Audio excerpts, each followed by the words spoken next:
Another lesson in Avodas Hashem that we can take out from the matzav that we're in with the coronavirus is we find in Shulchan Aruch the hands which are tomei in the morning. When a person wakes up, the hands are tomei and you got to wash negel vaser.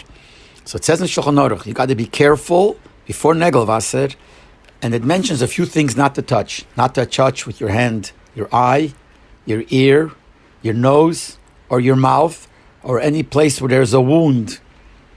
And we always wondered, it's a ruchnas diketume, it's something that you can't see. So what does it matter if it's the eyes or is the other part of the face? It looks like it's no difference. Here in this virus, we see that they specifically say that the way it could attack a person is mainly through the face, meaning through the eyes, ears, nose, and mouth. And therefore, you got to be careful not to touch your face, not the whole face, but not to touch these places. And we see that from here we see that there is such a thing as a virus, which we can't see, which is a sickness, could affect mainly the person through the eyes or the ears or the nose or the mouth.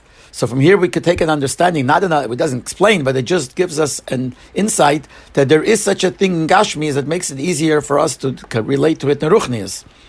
That we have a tumah, that the tumah mainly is connected not to touch the eyes, the ears, the nose, and the mouth, and any other wound. And that's similar to this virus. So from this virus, it gives us a closer understanding in the possibility of such a thing, that these things are the ones that work the worst.